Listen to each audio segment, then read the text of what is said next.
So I have like NaNoWriMo going on, I have my novel to write, I have my uni degree to go to, and my major worry at the moment is if I'll have enough caffeine to get me throughout the next 3 months. Like, I should really have bigger problems than that. But, you know.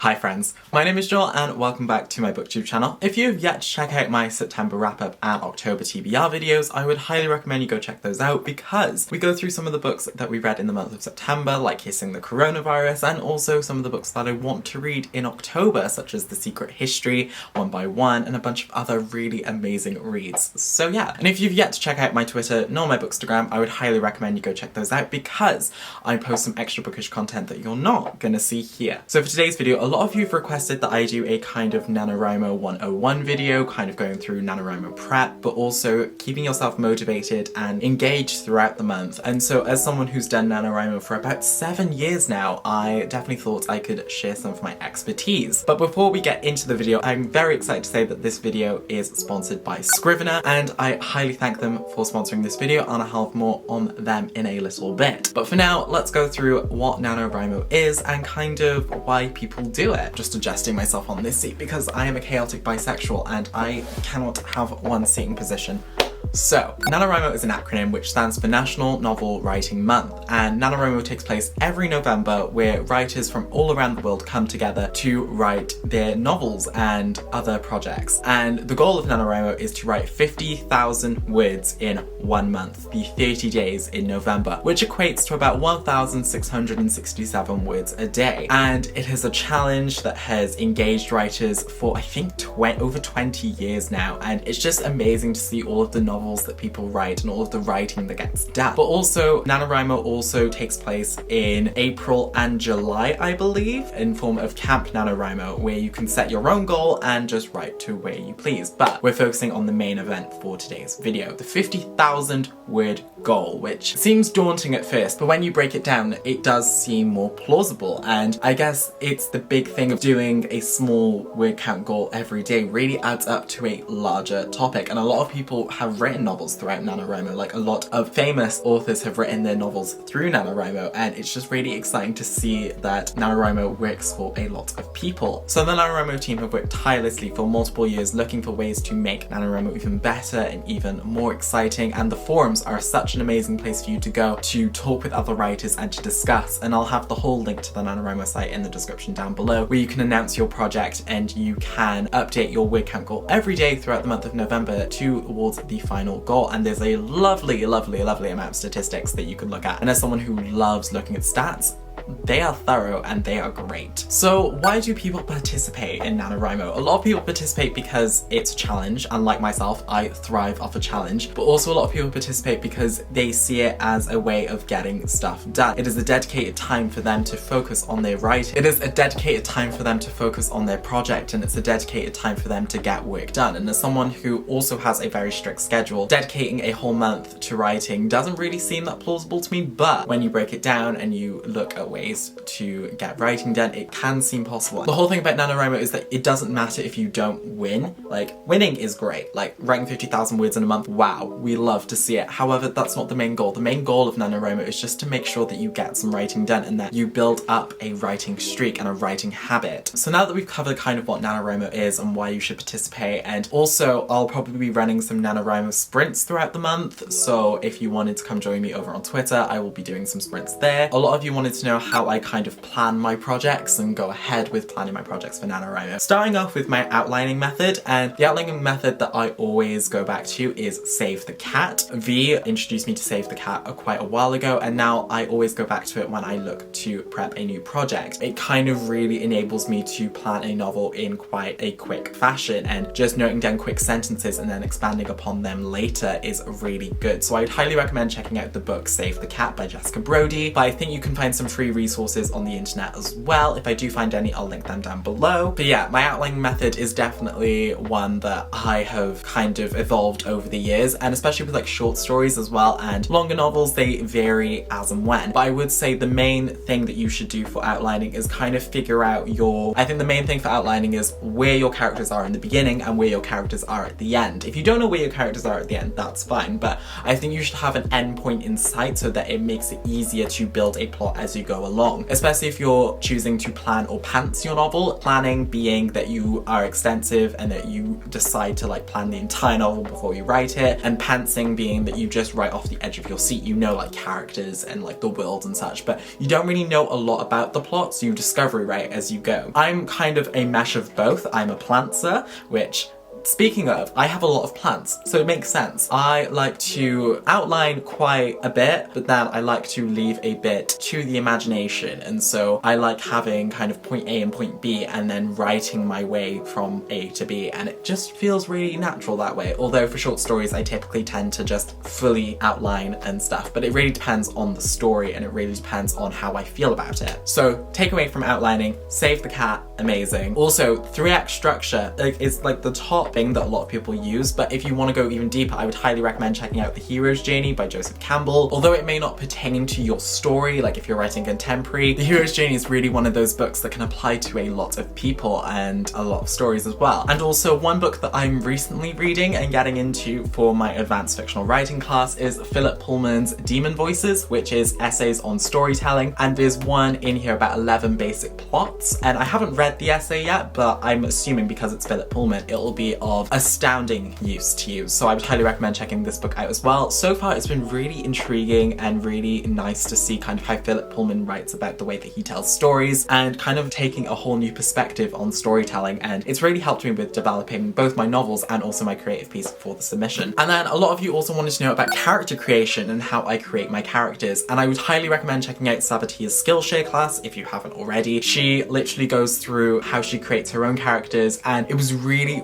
beautiful to see how she did it and how she kind of takes you along her journey of discovering who her characters are and what their personalities are and what they want and their motivations and their ambitions and everything, and it's just really cool to see. And I think the one main thing about character creation is that you need to know what your character looks like and also what your character's main ambition is and what will they do to achieve that, like what is the extent they will go to, but also what is the lie that your character believes, like what is the thing that they have held on to for so long that it's going to be dismissed entirely throughout the novel and they'll come out to be an entirely changed person by the end. How do they need to change and why do they need to change? What is the thing that defines them as a person, but also what is the conflict in the novel that changes them as a person? Because although your plot may have a outside conflict, a lot of really good novels also have a really good internal conflict with your character and shows how they need to change as a person in order to both solve the internal conflict that's within them, but then also the external conflict that's going on in the novel. And so it's really good to see how that's developing. So if anything, for character creation, have some form of conflict with your character, because otherwise your character might fall flat and might seem two-dimensional. You need to make them breathe and live as a human being. And a good exercise for that is diary writing as your main character or as one of your characters and seeing like how they speak, the way that they move, their memories and all of that. But also it's really good to have a kind of like template in place for like your character creation. Like I have in Scrivener, I have a character template that's basically filled with like basic information such as like age, height, weight, what they look like, what their build is, kind of their family, their main ambitions, kind of any important points of family history that could be raised throughout the novel. What are their flaws? Your characters need flaws. Like Hannah Montana says, nobody's perfect, so you really need to make sure that your character has some flaws and that they are utilized throughout the story, because your character needs to realize that they are a flawed person and that they need to change in order to solve the conflicts around them. That doesn't mean they become perfect right at the end. No. Your characters are inherently flawed because as human beings we're all inherently flawed. So you need to make sure that those flaws are there for a reason and that they are pertaining to the plot so that they don't make your character seem like a Mary Sue or the male equivalent of a Mary Sue. For world building, I know that for nano prep a lot of people do struggle a lot with world building, and you kind of don't really start nano prepping until October. You kind of have like this month of like, aha, I need to create an entire world. If you're in a fantasy or if you're in a contemporary, you're kind of already having the world set, but you kind of need to create the community around your character, you know, just kind of like, aha, shit. I will link some resources in the description with character creation, but also with world building as well, so that you can have a look through them and kind of seeing like like how you can help yourself with creating an entire world. But I think that the main thing you need to have with your world building is sort of how the world works in terms of like relationships with other people. Also maybe kind of like the main basic like geography of your world, kind of like the topography and the geography of your world, so kind of where your country is located. I also do think you need to do a little bit of research into the cultures of your kingdom or town or whatever, just to ensure that you do have some substance in the towns that you're writing and that you have something tangible that you can use and develop later. Because the one main thing about NaNoWriMo is that this isn't a final draft. This isn't something that you're just going to write and then publish. No. This is a very first draft. This is the first draft. This is the first draft. Please keep that in mind. A lot of people worry about not having enough to draft, and this goes on to the next point because someone asked, how do I know it's time to stop prepping and to start drafting? In my opinion, if you know what the plot is and you have your key characters down and you have some sense of idea of your world, write your novel. Like, write it, because you can always add on later. You can always develop your novel more later, but you can't wait forever to write your story, because the more you plot and the more you plan, the more you think you're going to be prepared, the more that you're going to lead yourself to believe that you're not prepared enough. You just need to start writing. You just need to take the leap and go. Like when I recently wrote The Boy and the Dragon, I only really knew the plot, who some of my characters were. I didn't really know much about the world, and I just wrote it. I went ahead and just wrote the entire thing. Now I'm kind of going back and I'm kind of doing a little bit of world building, and I'm doing a bit of editing in terms of the plot structure and the way that things work, and it's all about getting that first draft done. Some people like to call this initial draft draft 0 because it lacks a lot of depth and substance. Just on November 1st, no matter what you have, start writing, because you can always add more later, but if you keep waiting, you're never going to feel ready. And then a lot of people were asking about how you can pace yourself throughout the month and keeping track of your writing progress, and it's definitely a lot, because for some of us we have unis, for some of us we work full-time jobs, and it's definitely something that we have to work around in order to fit our nano progress. And it's definitely something I'm looking at the moment in terms of when I can write and when I can like make real progress, because I know Mondays and Tuesdays and Wednesdays probably aren't going to be my biggest writing days because I have university on that day, so there's that. But then I know that like Thursday, Friday, Saturday, Sunday I'm off uni, and those are usually the days that I work on YouTube and stuff, so I can kind of fit a bit more writing throughout that. But yeah, I would say that the main thing about keeping on track is knowing how much you can write per day and ensuring that you meet that word count goal. Like even if you just write like 10 words, amazing, that's progress. If you write 1 word, progress. If you manage to write 3,000 words, progress. Like any amount of words that you write is progress. Just get some words down. I would say that the main thing is that kind of make sure you know when like your most free day is throughout the week and focus a lot of your writing on that day. But in terms of keeping track of your writing, I would say that the main thing that you can use is the NaNoWriMo stuff on the website, which you can use to update your word count goal and see a lot of statistics. It also tells you like on the rate that you're going when you'll finish, which I found that was really cool. Although when you like start off, it kind of like says you'll finish by January 2020 something, and it's just like,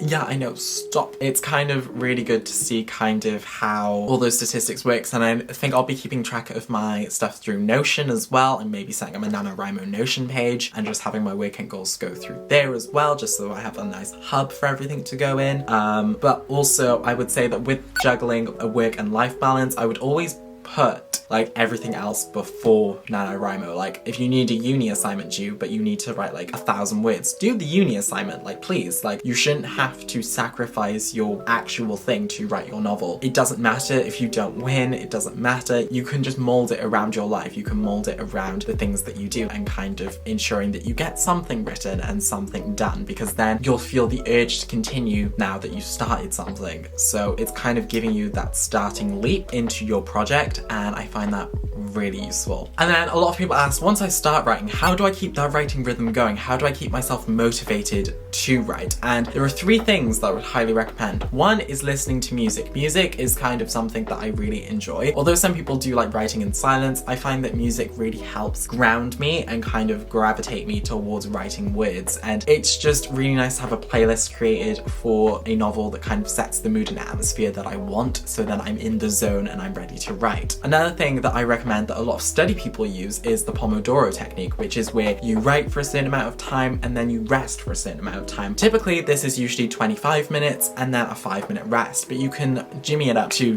do whatever suits you, like 15 minutes and 5 minutes, or maybe 20 minutes and then a 10-minute rest. You can really just work it to have something that suits you. Typically, I try and write for like 25 minutes and then have a 5-minute rest. Usually, you can really crack like 4 Pomodoros and then have a 2-hour writing session where you get a lot of work done, and it's all about kind of pacing yourself accordingly and also having enough rest during the period, which I really like about the Pomodoro technique, because you do bursts of work and then rest. It's kind of like the gym, where you're kind of exercising that mental brain of yours, where you're kind of exercising for a certain amount of time and then you rest and then exercise again and then rest. It kind of sets up that routine in your brain, and it's just amazing and I love it. And then someone also asked about writing snacks, and that I didn't think this was going to be something I'd include, but I found this to be really funny, and so I thought I'd talk about some of the snacks that I'll probably be eating whilst I'm writing. But the main thing I'll probably be drinking is caffeine, matcha tea latte, or maybe I'll have a cup of tea.